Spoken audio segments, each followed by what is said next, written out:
Hello everyone, and welcome to this week's episode of Idiots in the Wild. First up we have me making a lot of noise. First up we have cancel service because I missed one day. Well, you won't be missed. By Dark Side Cookies. Still eat them. Well, this just happened and I feel like I need some passengers with me on this crazy train. Names and minor details changed to protect privacy.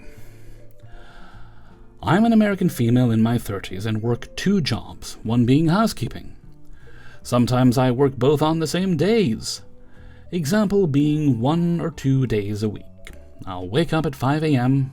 to be at my other job, finish around noon, and immediately proceed to my 2 clients for housekeeping, and be home between 6 p.m. and 8 p.m.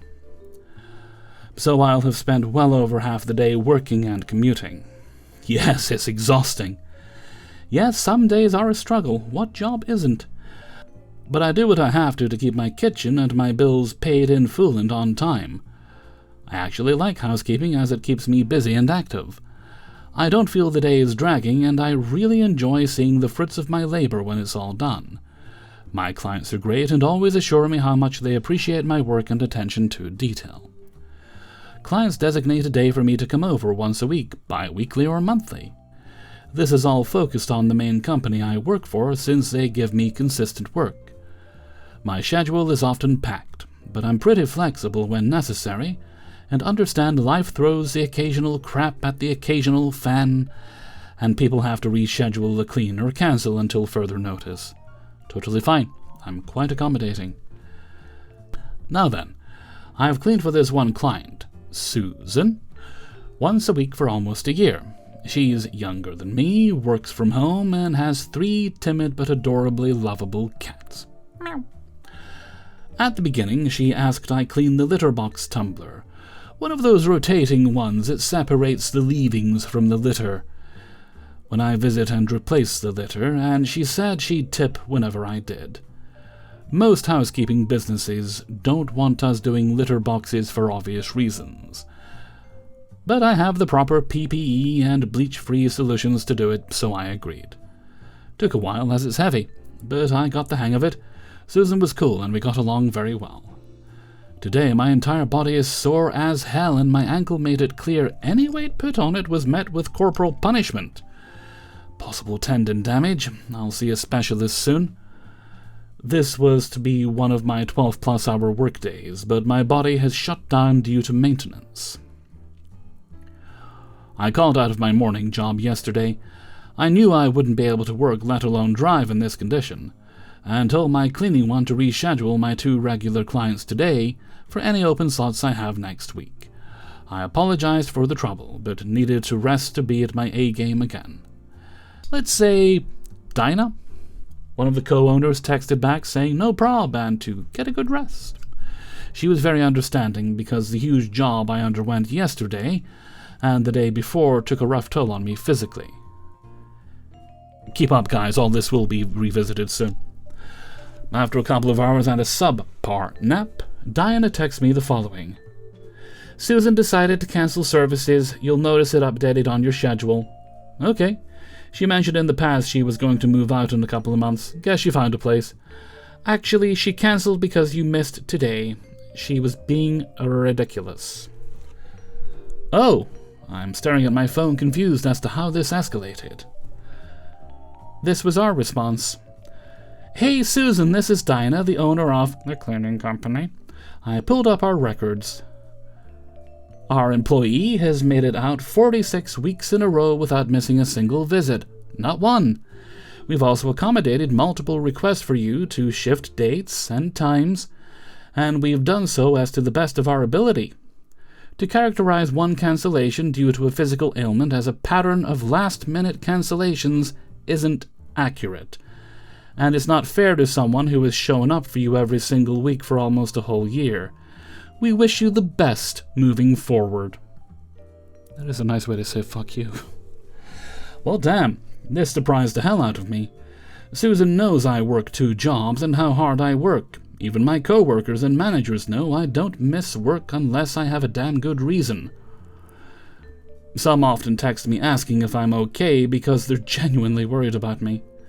So for Susan to go from 0 to 100 like that, not gonna lie, really stings, as I did like her as a client and as a person. Can't be friends with everyone, not that I want to, but I like a good rapport with my clients. If someone came to do a service for me every week to my house, my safest space, folding my laundered intimates and things, I'd want to be really comfortable with them too. Still with me? Cool. Grab a cookie and a drink. One of those dark side cookies. Now, what exactly was the reason I missed 3 jobs today, you're wondering? Well, your patience is about to be rewarded. 4 days ago, Diana offered me a job because one of the other housekeepers had an emergency and couldn't do it. Again, crap Met fan. It was a deep clean for a big Airbnb. I took the job, loaded my inventory like I was ready for the final boss, and was there 2 days later. We often go into these jobs blind, so it's best to be over-prepared than under for whatever we might encounter. After I finished my usual Wednesday client, 3-hour clean, easy, I was off to the Airbnb. What I was not prepared for was this being a 3-story home, looks like some reno was done, with 4 bedrooms, 4.5 bathrooms, and 37 steps going to the 2nd and 3rd floor. Yeah, bet your supple ass I counted them. The beds were all king-sized and needed the old sheets washed and the new ones also put on. Also, there was no washer and dryer installed yet, so I had to take all the bedding to the home next door. The client owned both. Go to the 2nd floor to do laundry there, keep a timer to stay on top of it. Yeah, it was a lot, to put it very mildly. Usually we can only work in the time allotted on the app, and I finished in the 7.5 hours later I was given. I limp home before 9 p.m, and my boyfriend helps me get settled, as my driving ankle, which has been giving me issues on and off the past several months, is full-blown donezo. I had to organize the 140 before and after photos I took, but I missed some as my phone died before I finished. I fell asleep before I could upload them. Okay, this is longer than I thought, so I'll wrap this up. Yesterday was my day off, and my body rebelled when I woke up. Barely slept as the pain woke me every time I tried to turn over. Diana texted me that afternoon to go back and finish. I told her I was in quite a state after the previous day, but she said it had to be done. Before the photographer came. She tried to get someone else so I could rest. Long story short, my boyfriend, a king among kings, offered to help me. Diana okayed it and I drove us there. I wanted to obliterate the stairs when I saw them again. Luckily I pushed through and we finished in less than 4 hours thanks to my man encouraging me the whole time. He drove us home as my ankle was not having it even with the brace on. I felt bad having to miss 3 jobs and 3 additions to my paycheck, but I don't feel bad why. It sucks to lose a client because of the limitations of my squishy human body. No. Because of the limitations of the client's squishy human brain. Having to tell lies to justify it. Probably just couldn't afford you anymore. But when Dinah mentioned that Susan called my skipping today a pattern of cancellations when there's irrefutable proof to the contrary, gotta say, it really irks me. It reminded me of that Beyoncé song, Yes, If You Know, You Know, where she sings about how she always says yes to her man when he asks something. Part of the chorus goes, "The first time I said no, it's like I never said yes." That sums it up perfectly.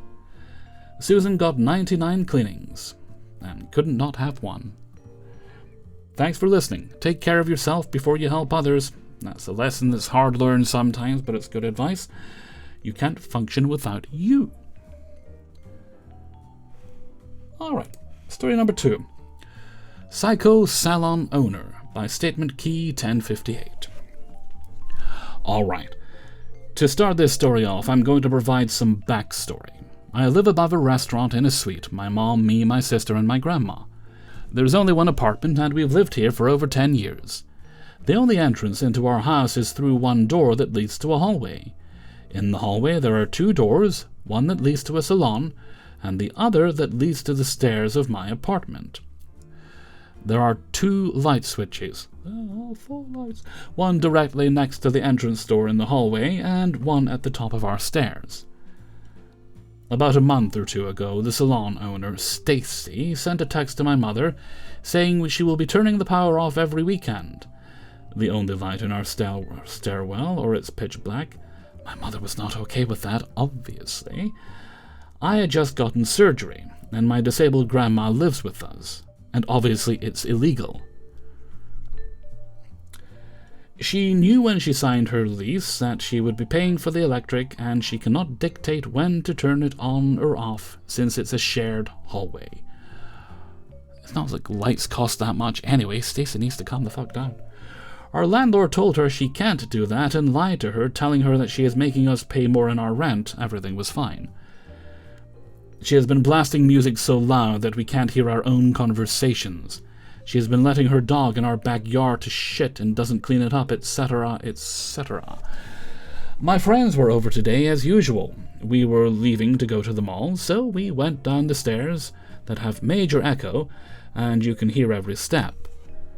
There's no being quiet in those stairs, even if you try. Well, we all went down, and as we make it to the bottom, Stacy is staring at us with her arms crossed, while she has a client in her chair. We just laughed because it was a little embarrassing. Anyways, we go to my car, and then I realize I forgot something upstairs, so they go up and grab it. When they come back down, I see Stacy walk out of her salon, shut the light off, and then go back in her salon. I went to go... Business obviously isn't doing well. I went to go open the door to turn it back on, and she locked the door. The only entrance to our house. Thankfully, we have a key hidden, but it's the principal. I opened the door and went inside and told her she cannot lock that door, and we were screaming back and forth as me and my friend were walking out. She pushes my friend, 17, then slams the door on her while she's still in it. My mom told us to call the cops, and we did. Yes! They showed up, and we explained it all to them and told them she assaulted a minor. They go and talk to Stacy, and she completely lies and says we were banging on the walls of the staircase and knocked her picture off the wall. We have a camera in our staircase to prove her wrong. Then my landlord comes over, starts to yell at my mom. He's always been a creep to her, always making weird comments and actively staring at her tits and ass. He basically tells her that it's all me and my friend's fault, and he can evict us at any point. No, he can't. And some other stuff, saying he's not taking sides, but he's clearly taking her side. This whole situation is wild to me, and I just think Stacy gets everything handed to her, and everyone around her is forced to cater to her. Update. She went to the hospital for chest pains, and the landlord told us she had a heart attack. Well, that was an unexpected ending. Maybe it'll make her nicer if she survives it. Story number 3. Toxic ex-boss begs me to leave a company review. I give him exactly what he asked for. By Hoplafish. For context, I, 29 male, recently quit my job as a specialist at a small planning and designing firm somewhere in Germany. But I can't please a man. The place was a mess. The pay was a joke. The leadership was completely unpredictable, and they expected me to do the job of a fully qualified project manager, like planning the entire renovation of a large municipal facility, without the pay or support. The turnover was crazy. 3 of my colleagues quit around the same time, and during my 4 years there, my boss went through 5 different assistants. I eventually packed my bags and moved to a different city for a fresh start. Sounds like a good call. A week after my last day, my former boss texted me. He casually asked me to please leave a review for the firm on a popular local job review site, basically our equivalent of Glassdoor. He genuinely thought we parted on great terms, and assumed I'd drop a 5-star rating to boost their crappy score. I just rolled my eyes and ghosted him. Boo. Fast forward to a few days ago. I checked the company's page and saw 3 brand new 4.5-star reviews posted in the same week. They were so obviously faked by management. They're faking the reviews, but even they can't stand the place enough to give it 5 stars. They all use the exact same HR buzzwords: great work, life balance, amazing health benefits. By which they mean it shortens your life. I guess that's a benefit if you're depressed. Which was literally just 15 minutes of stretching on Wednesdays.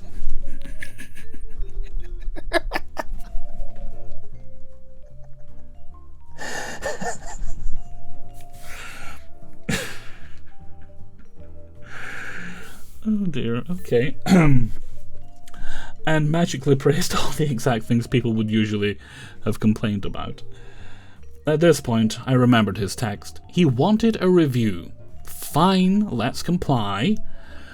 I sat down and wrote a brutally honest, mathematically precise review. I kept it completely professional and entirely subjective. In my experience, I felt that. So they couldn't legally sue me to take it down. I give them 1 and 2 stars in almost every category, explicitly mentioning the lack of... I'm starting to talk William Shatner a bit there. The horrible communication, the heavy workload. But I didn't stop there. While I was at it, I contacted the platform support team and reported the 3 new 4.5-star reviews for manipulation, pointing out the identical wording and the fact that they were posted at the exact same time. Less than 4 hours later, 2 of the 3 fake reviews were nuked by the platform. The automatic spam filter probably caught them because my boss was dumb enough to write them from the same office PC or IP address. With his fake reviews gone and my honest 1-star review dragging the average down even further, panic mode sets in. How do I know? Because my ex-boss texted me again. This time the message was full of typos, desperately asking if I could please leave a good review to help them out. He has absolutely no idea that I'm the one who tanked his rating and reported his fakes. I left him on red again. The cherry on top, a buddy of mine who still works there texted me yesterday. He said my review practically hit the nail on the head. He also mentioned that since the review dropped, management has suddenly been acting super nice and accommodating to everyone, out of pure fear that more people will quit. If only they could, I don't know, treat employees well, make sure it's a positive working environment so that productivity increases. They wouldn't have to fake being nice, but that's just crazy talk, isn't it? Living in a fantasy world here. Alright, story number 4. This is Tales from the Front Desk story. My front desk tale from the customer side of the desk, by Zian Fox. In the noughties, I worked for a company that would host a convention 2 to 3 times a year. In my first year there as IT, I had the misfortune of walking past a conference room while the CEO and his kid were trying to get a new piece of presentation equipment running, one they had procured outside of IT channels. They were having troubles. I was dragged in. In a matter of about 30 seconds, I had it up and running. Good job. It was at this moment they decided I get to come along on these trips for technical reasons. Yay! These trips were all over the US, but frequented a certain popular West Coast city and always the same hotel. I suspect it was because the CEO liked the suites there and could strong-arm them into extra amenities. He really is a despicable person. Extra shiny platinum member, etc. He had the habit of booking coach seats on planes and standard rooms and upgrading when he arrived where he could flash around his super shiny status. If he met resistance, that was honestly like a drug to him, and he would argue for as long as it took to get his way. In about 2006, he left for a different company. It was not an amicable parting. Fast forward 20 years to last weekend. I'm attending a family function, and I'm staying at the exact same hotel. Honestly, I had no idea until I drove my rental car up to it, and the memories came flooding back. I was in the process of checking in when the woman helping me glanced past me toward the door and I saw a momentary flinch in her demeanor. I glanced at the door and saw my old CEO striding in with his wife and son. I mumbled something like, "Oh, great. Vinny." She looked at me astonished and asked, "You know him?" I said, "I used to work for him, and rest assured that however poorly he treats you, it's worse for his employees. Fortunately, I wasn't a direct report, but I used to travel with his entourage." She glanced in his direction one more time, then excused herself for a few moments, and went to work on a computer along the back wall. After about 5 minutes, she came back to me and told me that there was a problem with my reservation, but not to worry. She upgraded me free of charge. She handed me my room keys and gave me a small wink. I hung back while I watched Vinny check in from a bit of a distance. I'm not certain, but I didn't think that he had recognized me at this point. He really wanted to upgrade from his standard rooms to a suite. I checked my room number, and it was on the suite levels. She apologized to him, but all their suites were occupied. He argued for about 10 minutes, and got nothing more than comped breakfast in the restaurant. They made their way to the elevators and got into an empty car. I made sure to hustle my way to that car and duck in at the last second. While they were headed to the 6th floor, I stuck my card in the elevator to get access to the suite floors. I finally acknowledged him and said, "Hi, long time no see." He didn't return my greeting, but I could feel him staring daggers at me the entire ride up to the 6th floor. It was glorious. Okay, 5th and final story today. If you're going to be a problem guest, also a hotel story, at least don't tell us that up front. By Nephlin.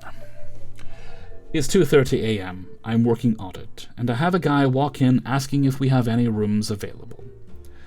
The hotel is right near the beach and very close to a good few bars. It's not unusual to have people come in late on short notice because they partied too hard and realized they couldn't get themselves home.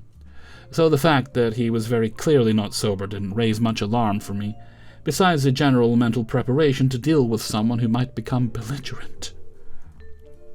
However, where this man screwed up is admitting that he had a room at a nearby hotel a couple of blocks away, but the asshole manager kicked him out and called the cops for no fucking reason, and details how his dad has paid for a room for him with an authorization form.